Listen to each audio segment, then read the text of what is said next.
Welcome to Mr. Hutchings History, where the past comes alive. Let's dive into today's story. Ready for another deep dive? This time we're tackling the Marshall Plan. But get ready for more than just the textbook version. We're going to dig into the economics, the politics, even some military strategy all tangled up in this one. It's really fascinating when you get into it, you know? Absolutely. So what's something that surprises people when they really start looking into the Marshall Plan? Well, people always think it was just this purely generous act, right? But it's a lot more complicated than that. We're going to really untangle those motivations, the impact it had, and even how different historians see its role in the whole Cold War situation. Okay, so let's set the stage here. What did Europe look like right after World War II? Well, picture this. A whole continent basically in ruins. Economies are shattered, infrastructure's destroyed, there's just political uncertainty everywhere. Yeah, a recipe for disaster, really. Yeah, and some historians even say that this chaos really set the stage for new ideologies to take hold, with everything so unstable. So that's where the Marshall Plan comes in. Right. Trying to prevent things from going even more off the rails. Exactly. It was officially called the European Recovery Program, and it was proposed by the U.S. back in 1947, led by Secretary of State George C. Marshall. Okay, so the U.S. saw this post-war chaos and thought, uh-oh, this is dangerous. Right, especially with communism starting to gain traction in Eastern Europe. They knew they had to do something. But they weren't just trying to rebuild buildings, they were trying to rebuild whole systems, too. Absolutely. The Marshall Plan was all about strengthening Western Europe's economy, their political systems, making them strong enough to resist, that communist influence. And they spent a lot to do it, right? Oh, yeah, we're talking a massive amount, $17 billion. Can you imagine what that would be in today's money? It would be astronomical. But we have to address the elephant in the room here, right? This wasn't just a free lunch. You got it. Accepting this aid meant aligning yourself with the West, politically speaking. Basically, choosing capitalism and democracy over the Soviet-style communism. Oh, a big decision with huge implications. So what happened to the countries that wanted the aid but weren't so keen on those strings attached? Well, the Soviet Union saw right through it, saw the Marshall Plan as this power play by the U.S. Right. And they pressured their allies in Eastern Europe to refuse the aid. Fascinating. So did that create those two distinct spheres of influence that we always hear about? It did. Western Europe embraced the Marshall Plan, and the U.S., of course. And Eastern Europe, under Soviet control, well, they rejected the aid. So the Marshall Plan didn't just rebuild, it basically drew a line right through Europe. That's one way to look at it, and it's something historians still debate. Did it speed up that division of Europe or just formalize what was already happening? Right. But either way, you can definitely say it set the stage for, well, decades of Cold War tension, that's for sure. Okay, so we've got economic recovery, political maneuvering, the looming threat of communism. But this is where it gets really interesting for me. Because didn't the Marshall Plan also have some unforeseen military consequences? It absolutely did. Now, on the surface, the plan was focused on economic recovery. We know that. Right. But it inadvertently ended up fueling this arms race, this military buildup. Because a strong Western Europe backed by the U.S. Exactly. It became a counterbalance to Soviet power, which you can imagine they weren't too thrilled about. So it's like this domino effect. One thing leads to another. Exactly. The Marshall Plan, in a way, laid the groundwork for the creation of NATO in 1949, which was a military alliance specifically designed to deter Soviet expansion. And of course, the Soviets responded, didn't they? Oh, I'm sure they did. They tightened their grip on Eastern Europe, formed the Warsaw Pact as their counter to NATO. Okay, so Europe's now divided, not just ideologically, but also militarily, and it all traces back, at least in part, to this economic recovery plan. That's pretty wild when you think about it. It really is, and it just goes to show how a single event like the Marshall Plan can be interpreted in so many ways. There are so many layers to it.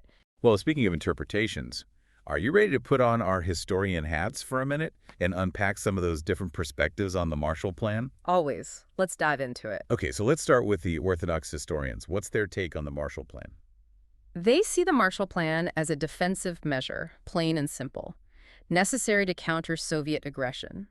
They argue that the U.S. had to step in to prevent Western Europe from falling under Soviet control. So like a friend lending a helping hand, purely altruistic. Well, that's how they see it. Historians like Arthur M. Schlesinger Jr., they really push this idea. The spread of communism was a real threat, and the U.S. had to maintain stability, keep the peace. Okay, That makes sense, but I imagine not everyone buys that narrative. What about the revisionists? What do they say? The revisionists, oh, they have a much more critical take on it for sure. Historians like William Appleman Williams, they're the ones who argue that the Marshall Plan wasn't just about saving Europe. Not really. It was about the U.S. advancing its own interests. Okay, so less about altruism and more about self-interest. What kind of interests are we talking about? They argue that the U.S., they emerged from the war as a global power, and Right. they saw an opportunity. The Marshall Plan was a way for them to create new markets for American goods, I see. solidify their economic influence in Western Europe while at the same time containing the Soviets. It was a twofer. So the revisionists are saying this was a win-win for the U.S. Pretty much. Boost their economy, limit the spread of communism. Hard to argue with that logic, at least from their perspective. Two birds, one stone. So where do the post-revisionists fit into all of this? They're the ones trying to find that middle ground, right? Exactly. Historians like John Lewis Gaddis, they're a good example of that post-revisionist perspective. Okay. They acknowledge that both the U.S. and the USSR had a hand in dividing Europe. They saw the Marshall Plan as a necessary step, but more about preventing economic collapse, which, let's face it, would have made those nations more vulnerable to communist influence. A necessary evil. Or a calculated move, maybe, with some unintended consequences. The million-dollar question, isn't it? It really is. And of I- course, we can't forget about the realists. They always have a unique perspective on these things. What's their take on the Marshall Plan? Oh, the realists, they love the geopolitical chess game. Right. Melvin Leffler's a good example. They're all about power dynamics. The U.S. used the Marshall Plan as a strategic tool to contain Soviet influence and, of course, secure their own interests in Europe. So less about ideology and more about who's holding the reins of power. Exactly. A strong Western Europe, allied with the U.S., was crucial for maintaining that balance of power. The Marshall Plan was just one piece of that puzzle. Like a giant game of chess, with the Marshall Plan being this strategic move by the U.S. Exactly. And it really highlights how policies that seem purely economic can have major geopolitical consequences. The ripple effects are huge. It's fascinating how a single event, the Marshall Plan, can be viewed through so many different lenses. Isn't it? It shows that history is never black and white. So many shades of gray. You got it. Understanding those complexities, those different perspectives, and those long-term consequences. That's key when we're trying to understand historical events.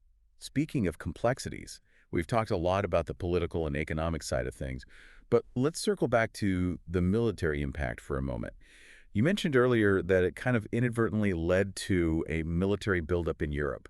Can you unpack that a bit more for our listener? Sure. So the Marshall Plan played a huge role in Western Europe's economic recovery, right? They went from being completely devastated by the war to, well, being financially stable, able to rebuild. Like getting back on their feet after a fall. Exactly. And that economic recovery meant they could also start rebuilding their militaries. And with the threat of the Soviet Union looming, well, the U.S. saw this as an opportunity. To create a buffer. You could say that. They wanted to strengthen their allies and create a united front against any potential communist expansion. So the U.S. is thinking a strong Western Europe is a safe Western Europe. You got it. They started pouring resources into arming and training Western European militaries, which, as you can probably guess, leads us to the creation of NATO in 1949. And the Soviets saw that as a threat, obviously. A direct threat, yeah. The creation of NATO, which was really all about containing Soviet influence, that was a major turning point in the Cold War. It solidified that division of Europe into two armed camps. And just intensify the rivalry between the East and West. Exactly. So much tension stemming from what started as an economic recovery plan. It's really something. It really is. So the Marshall Plan, while intended for economic recovery, ended up fueling a military buildup and deepening that Cold War divide. It's a perfect example of how even the best intentions can have, well, unintended consequences. It makes you stop and think about those ripple effects, doesn't it? It does. One decision can have such a lasting impact. It's true, and it shows how important it is to consider those long-term consequences, especially when we're talking about international relations. The stakes are incredibly high. Absolutely. It's like this chain reaction. One decision leads to another, and before you know it, the whole world order has shifted. That's what makes history so fascinating, though, right? It really is. It's all interconnected. The Marshall Plan wasn't just about rebuilding Europe. It really played a role in shaping the entire continent, maybe even the world. Who knows? Absolutely. It shows how intertwined everything is, like economics, politics, military strategy. It's all connected in ways we don't always see at the time. You hit the nail on the head. The Marshall Plan is like this case study, you know? Yeah. A policy that seems totally economic, but then it has these huge political and military consequences that last for generations. It's wild. It's the butterfly effect on a global scale. Exactly. So all this talk about unintended consequences has me thinking, what kind of lasting impact did the Marshall Plan actually have on the world we live in today? What's its legacy? That's the million-dollar question, isn't it? It really is. On the one hand, you can't deny it was successful. I mean, it rebuilt Western Europe, paved the way for economic prosperity, decades of peace and cooperation among Western nations. You could even argue it set the stage for the European Union as we know it. And it played a role in the eventual collapse of the Soviet Union, the end of the Cold War. That's huge. Absolutely massive turning points in history. But, and this is important, there's always another side to the coin. Right. So while it brought stability to Western Europe, it also kind of solidified that division, deepened the Cold War rivalry, fueled a global arms race even. It's complicated. A mixed bag then, like this Yeah. web of good and bad outcomes. Exactly. And because it's so complex, historians are still debating it today. Some say it created this atmosphere of fear and suspicion, which prolonged the Cold War, you Right. know, while others argue it was vital for containing Soviet expansion, preventing an even bigger conflict. It really makes you wonder, what if things had played out differently? Yes. Like, what if the Soviet Union had accepted the Marshall Plan? Would we have even had a Cold War? Ugh.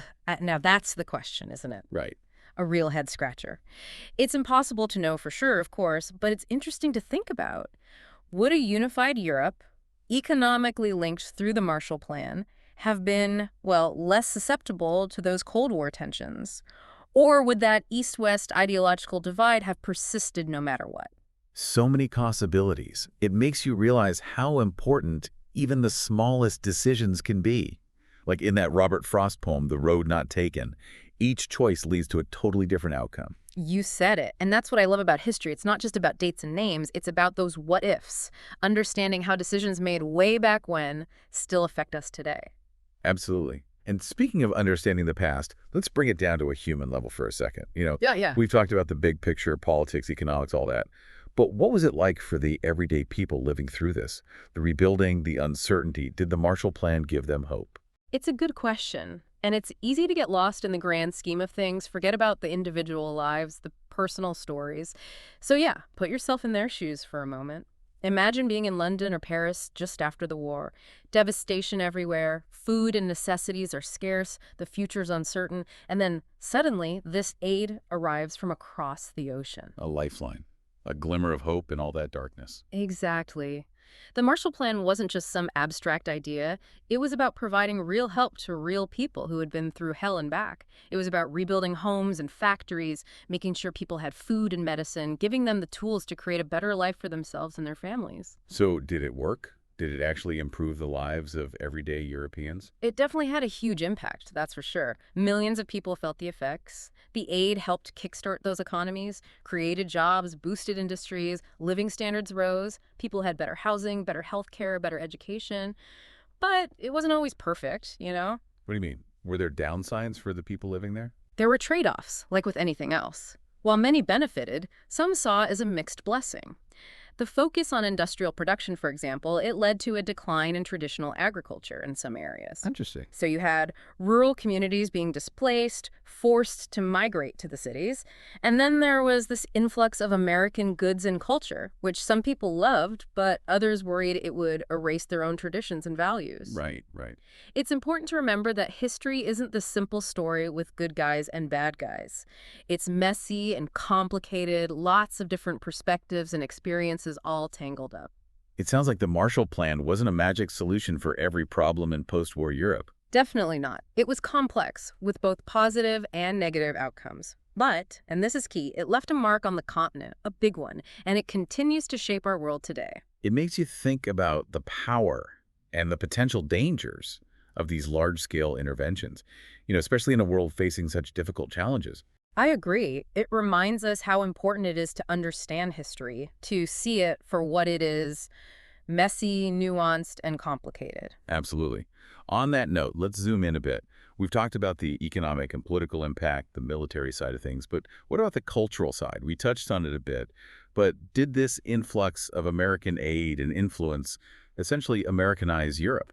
Now, that is a question that historians and cultural critics have been wrestling with for years, and it's a tough one, let me tell you. Well, let's try to unpack it a bit. Sure. Did the Marshall Plan fundamentally change European culture? I mean, it definitely had an influence, you know? Think about it. Right after the war, American products, nylons, Coca-Cola, even Hollywood movies and jazz music, it all started flooding into European markets. And that was partly because of the economic recovery that the Marshall Plan made possible. Exactly. It wasn't just about rebuilding buildings and bridges. It was this whole cultural exchange happening too. So a two-way street, you're saying? Oh, for sure. Europeans were exposed to American ideals too. You know, democracy, individual liberty, free markets. All that challenged the existing social norms, in some ways at least. Sounds like a recipe for some tension, maybe. You could say that. Some people loved it, saw American culture as the symbol of progress, all shiny and new. They were all about the economic opportunities, the cultural energy. But then others, they saw it as a threat. A threat? Yeah, like it would wipe away their own national identity, their traditions. So did the Marshall Plan Americanize Europe? Sounds like it's not a simple yes or no answer. You got it. It's more like it set off this whole complex process of cultural change. Europe didn't become America 2.0, right? Right. It took bits and pieces of American culture and kind of wove them into its own thing, creating something new. So cultural influence is never just a one-way street. Exactly. It's about adapting, resisting, blending things together. And you can see that in the art, literature, music, even the fashion of post-war Europe. It's all there. This has been an amazing deep dive, I have to say. You've given us so much to think about: the economics, the politics, the military stuff, even the cultural exchange. It's a lot to take in. Is there one big takeaway you want our listeners to remember about the Marshall Plan? I think it's important to remember that even though it's considered this big success story, it also had those unintended consequences, right? It reminds us that even when we try to do good, our actions can have ripple effects that we never even imagined. It's a good reminder to be mindful of the bigger picture, those long-term impacts. Absolutely. But it also shows that humans are capable of amazing things, especially when we work together to overcome challenges. Couldn't have said it better myself. Well, thank you so much for guiding us through this. It's been a pleasure.